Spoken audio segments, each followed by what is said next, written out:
Hi everyone, this is Elena of the Witch's Box, and I'm here today with another episode of Witch Booktube. And today we're going to be talking about a book that we sent out for our Witch's Book subscription for the month of July, and it is Urban Magick by Diana Rajchel. Typically, I will do these videos with both books involved, but for these two books, it really made sense to get books that felt like they were seemingly at polar opposites, even though they really weren't. And so the book that I paired with this one, which is Urban Magick, all about living in urban environments, was Your Wild Magical Soul, all about trees and nature and living in the wilderness. And I did that because the conversation has come up often enough where people are like, why is it that witches just need to live in the wilderness? It's like, well, witches live everywhere. And where there is this idea that the ideal is to live in the forest among trees, less people, less pollution, less noise, less concrete, that there is this like sense of that's the ideal. There is still so much magic and beauty that can be found in urban environments. And so I wanted to kind of give a perspective of both together so that you felt like you had the tension spot between one or the other, but also because I wanted to highlight how there's so many similarities between the two, because ultimately, I say this all the time. I know you guys hear me say these things all the time and you get sick of me repeating myself, but I will repeat myself all the time. Witchcraft is really at its core a spirituality of connection. And yes, we love to connect with nature, but connection is with everything. Connection is with each other. Connection is with yourself. Connection is with the energetic vibe of a place. And urban environments have huge energetic signatures and personalities and energy streams going on there to connect to as well. So I felt like both of these were great, but I wanted to review them separately because they are a little different. There's a little difference going on here. So we're starting with Urban Magick, and next week I'll cover Wild Magical Soul. So there's this. I'm going to read to you really quickly Diana's bio, and then we're going to go from there. Diana Rajchel is a city priestess, witch, and psychic life coach in San Francisco, California. Her passionate love of myth, magic, and mystery touches all she does. She is the author of the Mabon and Samhain installments of Llewellyn's Sabbath Essentials series, as well as Divorcing a Real Witch by Moon Books. And you can find out more about her at dianarachel.com. I'll have the link down below, as well as a link to the book and all the other things that Diana has written. I'm going to jump right from there into the table of contents really quick and then talk a little bit about the book. So chapter 1 is What is Urban Magick? Chapter 2 is Laws of Urban Magick. Chapter 3, Foundation Skills for Urban Magick. Chapter 4 is The Birth of Cities. Chapter 5 is Urban Design as Occult Art. Chapter 6 is Urban Art and Magic. 7 is Nature Magic in the Cement Jungle. 8 is Spirit Work and the City. Thought that was a fun title. I am a fan of Sex and the City. Chapter 9 is Life in the City. Chapter 10, Spells for Urban Living. Chapter 11, So Now What? And there's a bibliography and an index. This is going to be my constant shade. Okay, a while ago, I was talking about the Chaos Protocols book, and one of the things that I really loved and advocated for in that book, I also said that I didn't think that the author did it in the best way possible, but it was something that was unique enough in the sense that I wanted to highlight it, which was this. There was a lot of talk in that book about money magic and manifesting magic and different things to do for money spells. That wasn't specifically the main focus, but it was one of the main focuses. But what happened in that book is something that I think Diana did really well in this book. That book, the very first half, a good chunk, he talked about how economics work. He talked about how we are right now in the current state of our economic climate, what it means, what the moving parts are, what to understand about economics, how economics developed over time. Like, it was an economic 101 course to some degree, maybe 105, okay? And you're thinking, what the hell does economics have to do with spells? But what I thought was so important about this is that if you're going to enter into a magical relationship or in a magical interaction with an energetic stream, know the field in which you are swimming in or the field in which you are romping in. I am notorious for like mixing my metaphors. But do you know what I'm saying? Understand the field that you're going to be working in before you start working in it. The more you understand the way money works, the way money moves, there are rules, there's history in the way that money has moved over time. The fact that he included that in the book, I thought was so important and something that I don't see enough of in books on specific types of magic, that I was really excited by that. So I say that as a preface to this, because I think that Diana did this beautifully. In this book, she talks about the different energetic signatures in a city. She goes into the beautiful, different from spirits of the land, there are entities. The city itself becomes its own personality, its own entity that you begin to work with. It's an egregore. It's a collective entity that's been fed into it by the people who live there, the way the city moves, the way the city is structured.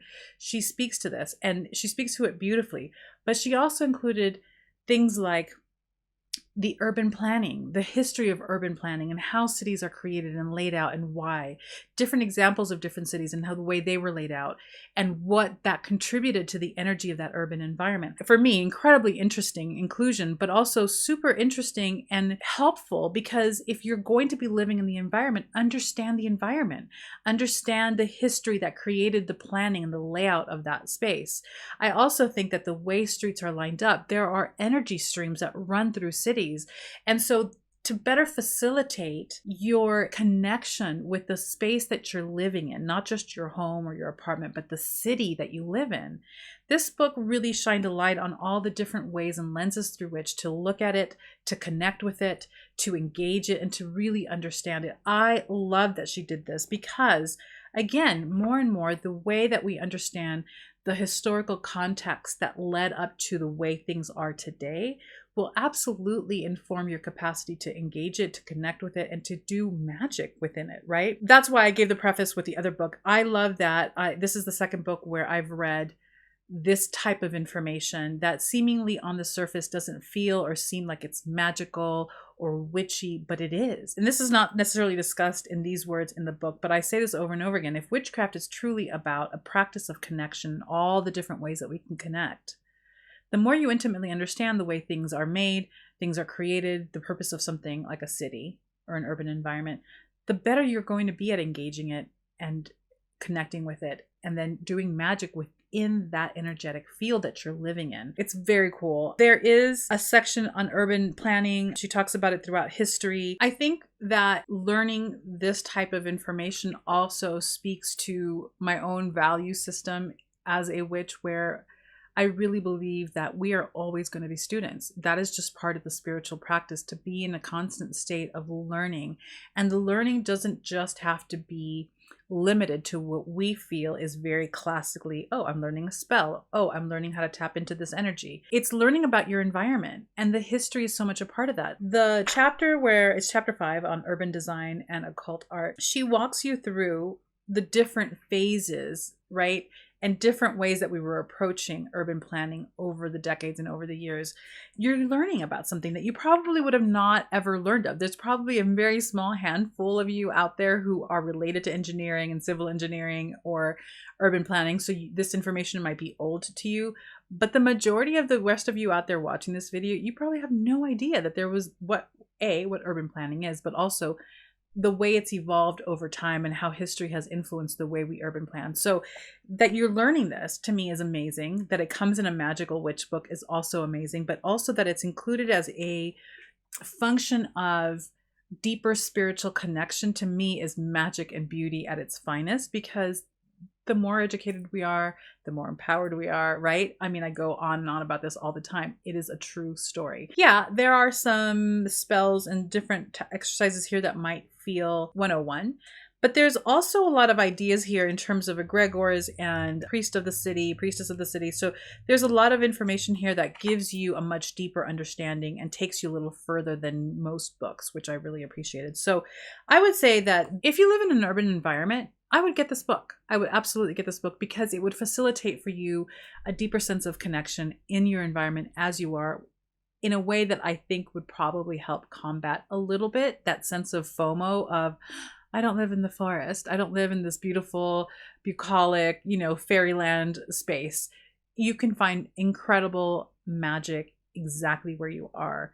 So there's that. The other thing I want to say, this is just on a personal process level, because I have had the benefit of living or being here in Idyllwild, which is a mountain town. We're in a forest with beautiful trees everywhere. Our houses are pretty spaciously spread out, so you feel like you've got space. And for the last 17 years, if I'm not coming here every other weekend, I've spent whole 5 or 6 years at a time here. my husband and I, as you know, we travel a lot, but for the last year and a half, since everyone's kind of like locked down, we've been here pretty consistently for the last year and a half. It is an ideal situation. It is a beautiful situation. I receive a lot from being in this environment. And I walk around with this sense of, oh God, I can't live in the city. And for those of you watching these videos, you know that a few weeks ago, I was in LA, and LA is just, I cannot be in LA for longer than I have to because it's so exhausting. The noise, the pollution, the gray, the concrete, the whole thing. And so I tend to walk around with this idea of like, I just can't do urban environments, man. I cannot. But that's not true. And what I've realized, especially reading this book and really looking through the whole of my life and the different places that I've lived, I come to the table with unique enough experience where my husband and I have been digital nomads for the last 8-9 years. And this is kind of the longest amount of time that we have been in Idyllwild in terms of like the long stretch of time for a while. So in the last 8-9 years, this is kind of the longest period that I've been here, and I love it. I get fueled by it. One of the other favorite places that I have that I love to go to is Joshua Tree, which is in the middle of the desert. But again, it's like you've got one house every couple of miles because it's all so spread out. And so it's really easy for me to get into this notion of I can't live in an urban environment. But that's not true, because in our travels, we've actually been in and stayed in for months at a time, different urban environments. And when I started to think about that, I realized, wait a minute. There are cities where I thrive and I feel so connected. And it's not because there are a bunch of trees. There may not be a lot of trees around at all, but it's because of the people, the way the people move, the way the streets are laid out. Every city kind of has a habituated rhythm, right? What happens in the morning? When I was living in Long Beach, it was common for people early in the morning to go to a coffee shop, and coffee places were open at 6 a.m. That's part of the culture. Where here, nothing is open until 9. Everything closes at 5, right? Every city's kind of got its own type of pattern. And there have been cities that I have been to that I've lived in for a month or 2 or 3 months at a time where I have just felt like, oh my God, yes. I'm so connected to the rhythm, to the pace, to the vibe, to the people, to the way we all interact or we don't interact, to the way the city has been laid out, the way the streets move, the way they don't. Right? So it really made me realize, like, wait a minute. No, it's true. Each city has its different personality. It has a different vibe going on, and it's a matter of tapping into it. And there are just going to be environments in which you are just not going to feel connected to or in alignment with. That is true of me, of most of Southern California cities. It's hard. It's taxing. But there have also been little nooks and crannies in Southern California where I have felt incredibly just aligned and in sync. And the movement just kind of keeps all of us going in a really beautiful dance. So I really appreciate this book for that, just reminding me of, oh yeah, there are cities in which I've loved being there and I want to go back, and it's a straight up urban environment. Now it's different, right? Because the one that keeps coming to mind more and more is Old Town, middle of Rome. I can live in Rome for the rest of my life, and there are millions of people in the city, millions, but there is just something so completely right about the space. And so I say all that partly to share, but also to say that every town, every city, it's got its personality. It's got its own, it's an entity unto itself. And yes, and she also speaks to the fact that cities have rises and falls, right? There are cities that have a life cycle, and sometimes it dissipates and is done. So all of those things are covered in this book. I loved it. I thought she did a phenomenal job. It was also a great pleasure to have her join us for our live Witch Book Coven. So here's the story with this. These books, we still have, I don't know how many. I'm not going to tell you because I feel like maybe there's 10, but I could be lying because I don't know. 10 bundles left, or several bundles of these left. If you buy these from us, so it's this and Wild Magical Soul, which is also an amazing book that I'm going to review next week. If you buy the bundle from us, you also get the link to the recording so that you can watch. Because one of the things that, again, I talk about this all the time, and I've been saying this more and more lately, that this entire business is a completely selfish endeavor, because yes, I'm all about facilitating your spiritual deepening, but also super selfishly, I love that I'm like dealing in books and I send them out to people. I get to read them for work, but also then I get to have authors come, and we have this moment in time once a month where we sit down with the authors of the books that we've read. And it's such a special treat because you get to hear more of their wisdom, but you also get to hear about their writing process and all the other things that they're working on. I mean, it's kind of amazing. A lot is what I'm saying. So If you get them from us, the link to the bundle will be down below. You also will get the link to, you get the 2 books and you get the link to the live recording of us gathering. So anyway, that's it for today. Let me know if you've read this book before. Let me know if you're an urban witch or if you are a forest witch and how that works for you down below. And I will see you next week. Take care. Bye.